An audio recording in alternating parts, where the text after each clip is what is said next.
Mr. Jain Chaudhary, you want to say something? धन्यवाद सभापति जी। मैं आज आपके माध्यम से भारत सरकार द्वारा 9 फरवरी 2024 को लिए गए ऐतिहासिक फैसले के संबंध में अपनी बात रखना चाहूँगा। खास तौर से देश के प्रधानमंत्री आदरणीय नरेंद्र मोदी जी ने चौधरी चरण सिंह जी को भारत रत्न देने का फैसला लिया, जो उन्होंने पहल ली। ये एक बहुत बड़ा फैसला है। ये सर्वविदित है कि मैं प्रसन्न हूँगा। सभापति जी, मैं जानता हूँ व्यक्तिगत तौर से आप भी गदगद हैं, लेकिन ये भाव सिर्फ यहीं तक सीमित नहीं, इस सदन तक सीमित नहीं है। मैं बताना चाहता हूँ कि कल देश के हर कोने में आपके निर्णय की गूंज पहुँची है। गांव-गांव में दिवाली मनाई गई है। जब चौधरी चरण सिंह जी प्रधानमंत्री बने थे, गाँव के लोग गुड़ और मिठाई लेकर दिल्ली आए थे बांटने के लिए, अपनी खुशियों को बांटने के लिए और इजहार करने के लिए।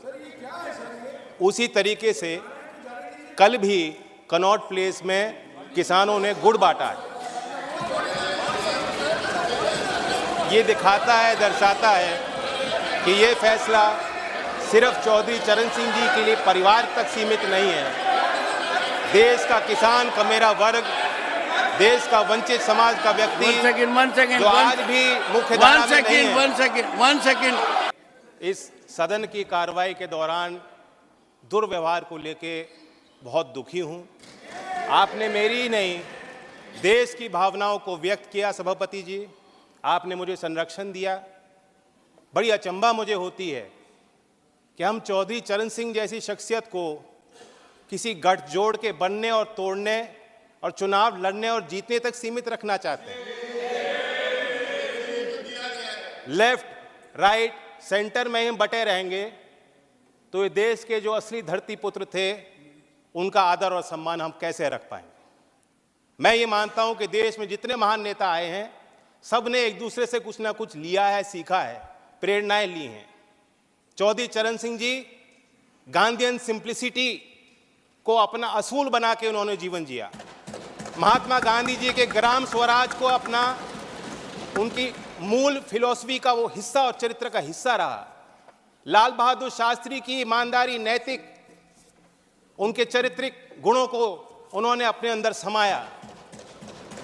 इस सदन के माननीय सदस्य पूर्व प्रधानमंत्री एच.डी. देवेगौड़ा, जैसे इनकी राजनीतिक पहचान खेती और किसानी से जुड़ी हुई है, उसी प्रकार से चौधरी चरण सिंह जी की पहचान भी खेती और किसानी और कामगार से जुड़ी हुई है।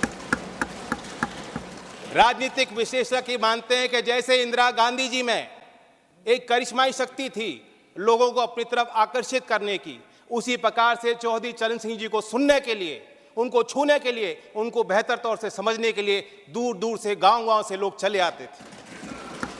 और मैं ये भी मानता हूँ, 10 साल मैं विपक्ष में रहा हूं, कुछ ही देर इस सदन में मैं इस तरफ बैठा हूं, लेकिन मैंने देखा है कि 10 साल में जो आज सरकार है, इनकी कार्यशैली में भी चौधरी चरण सिंह के विचारों की झलक है।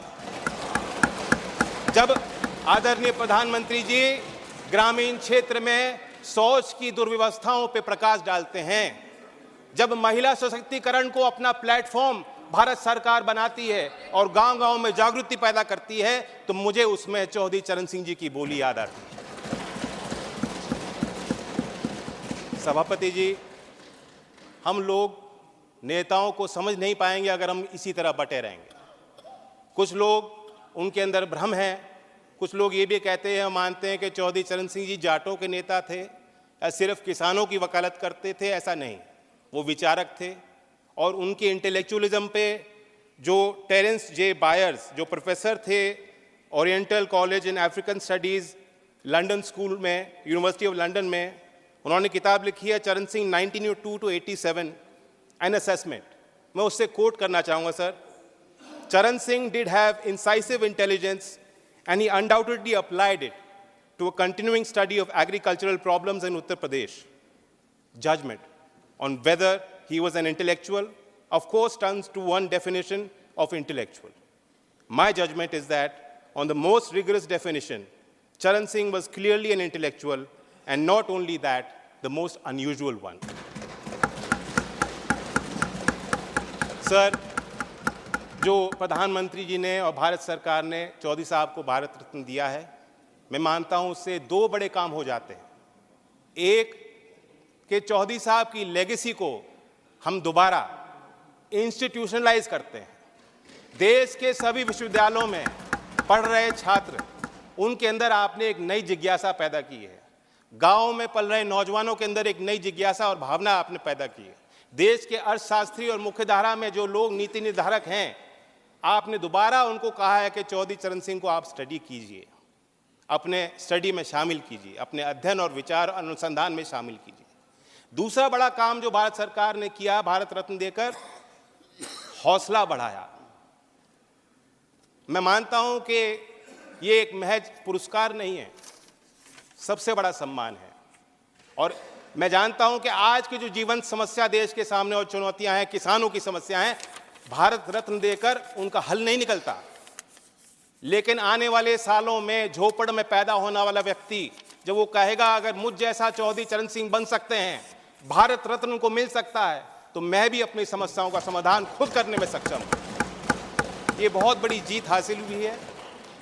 मैं तो चाहता था कि क्योंकि चौधरी साहब मेरे अकेले नहीं हैं, एक पार्टी की नहीं है, मैं अपील करता हूं कि उनके लंबे राजनीतिक और सामाजिक जीवन में जो भी शक्तियां उनके साथ आईं, जो भी नेता आज इस सदन में मौजूद हैं, उनकी इस लेगेसी का हिस्सा वो भी हैं, जिम्मेदारी उनकी भी है।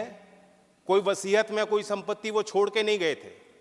आदमी तब तक जिंदा रहता है जब तक उनके विचार लोगों के बीच जिंदा रहते हैं। मैं उम्मीद करता हूं कि सभी दल के सम्मानित सदस्य गांव-गांव तक चौधरी चरण सिंह जी के विचारों को ले जाएंगे। और मैं फिर अपने तरफ से ऋणी हूं, कहना चाहता हूं, एक जमीनी सरकार जो जमीन की आवाज को समझती है और बुलंद करना चाहती है, ऐसी ही सरकार धरती पुत्र चौधरी चरण सिंह जी को भारत रत्न दे सकती है। धन्यवाद।